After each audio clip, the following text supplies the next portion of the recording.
Good morning વિદ્યાર્થી મિત્રો, સ્ત્રી કન્યા પ્રાથમિક વિદ્યાલયમાં આપ સૌનું હાર્દિક સ્વાગત છે.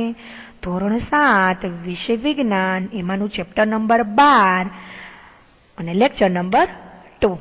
તો વિદ્યાર્થી મિત્રો, આપણે પહેલા લેક્ચરની અંદર ભણી ગયા કે પ્રજનન એટલે શું, વાનસ્પતિક પ્રજનન એટલે શું, કલમ કોને કહી શકાય, અલિંગી પ્રજનનની રીતો કઈ છે, લિંગી પ્રજનન કોને કહેવાય, એકલિંગી પુષ્પો એટલે શું, દ્વિલિંગી પુષ્પો એટલે શું, ફલિતાંડ એટલે શું, પરાગનયન એટલે શું.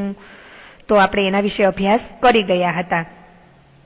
તો હવે આપણે જોઈએ કે અલિંગી પ્રજનન અંદર અને લિંગી પ્રજનનની અંદર આપણે સમજી ગયા હતા.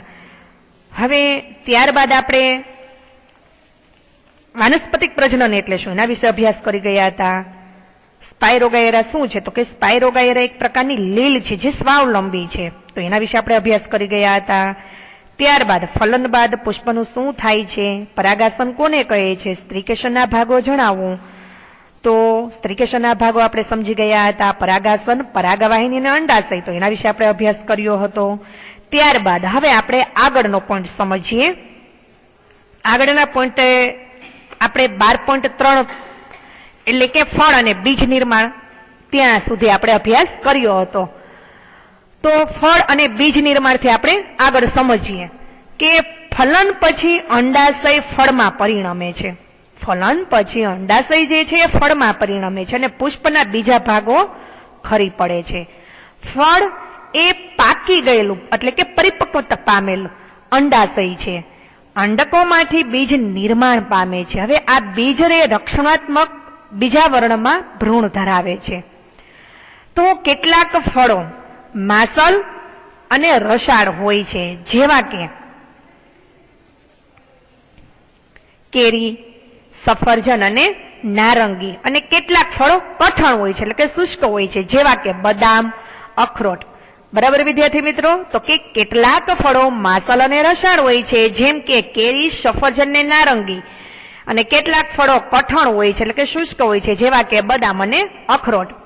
તો આપણે આકૃતિ 12.12 માં આપણે સમજીએ, 12.4 માં આપણે સમજીએ કે બીજ ફેલાવું.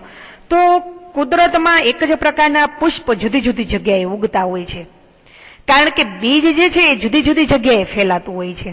ક્યારેક તમે જંગલ કે ખેતર કે બગીચામાંથી ચાલતા તમે જોયું જ હશે કે કેટલાક બીજ અથવા તો ફળો એ તમારા કપડાને ચોંટે છે.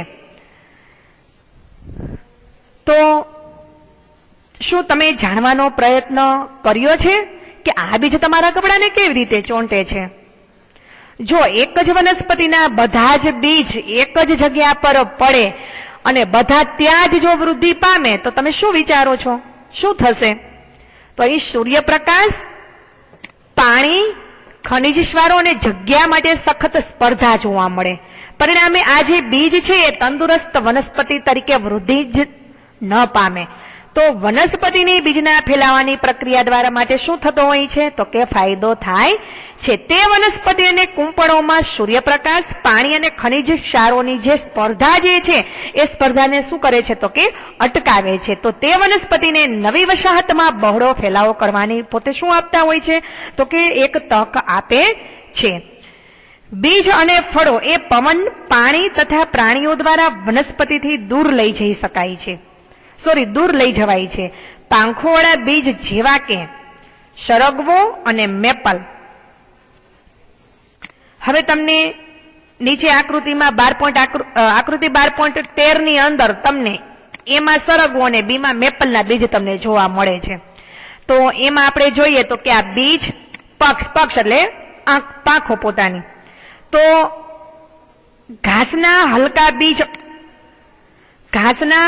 બીજ અથવા તો રોમમય બીજ આંક અને સૂર્યમુખીના રોમમય ફળો એ આકૃતિ 12.14 એ બીને પવન દ્વારા જ્યારે દૂર દૂર સુધી લઈ જવાય છે.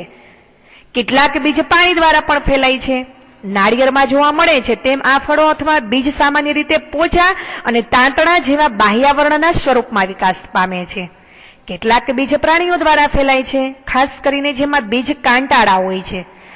બીજ કાંટાળા હોય અને હૂંફ જેવી રચના ધરાવે, જે પ્રાણીઓના શરીર સાથે જોડાઈને દૂરના સ્થળો સુધી જાય છે. દાખલા તરીકે આપણે જોઈએ તો કે ગાડરિયું અને યુરેના.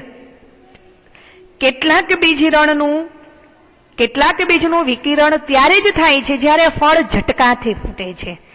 આ બીજ પિતૃ વનસ્પતિથી ખૂબ જ દૂર સુધી ફેંકાય છે, જે એરંડા અને બાલસમમાં જોવા મળે છે. તો તમે આકૃતિ 12.14 ની અંદર જોશો તો એમાં તમને એ જે છે સૂર્યમુખીનું રોમમય ફળ છે ને બીજું બી જે છે એ મદારનું રોમમય બીજ જોવા મળે છે.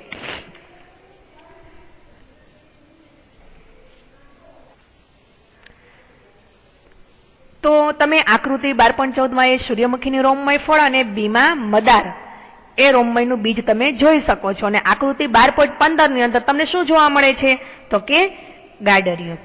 તો વિદ્યાર્થી મિત્રો, આપણે આકૃતિ 12.13, આકૃતિ 12.14 ને આકૃતિ 12.15 ની અંદર તમને 12.3 માં સરગવો અને મેપલના બીજ જોઈ શકો છો, 12.14 માં સૂર્યમુખીનું રોમમય ફળ અને મદારનું રોમમય બીજ જોઈ શકો છો, અને આકૃતિ 12.15 માં તમે ગાડરિયું જોઈ શકો છો.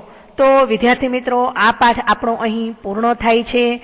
અને આ પાઠનું જે તમને સ્વાધ્યાય આપેલું છે એ સ્વાધ્યાય તમારે ખાસ તમારી પાકી નોટબુકમાં લખવાનું છે. ફરીથી પાઠ 12 નું સ્વાધ્યાય જે છે એ તમારે તમારી પાકી નોટબુકમાં લખવાનું છે. હવે ફરી મળીશું આપણે આગળના ચેપ્ટરમાં. Thank you.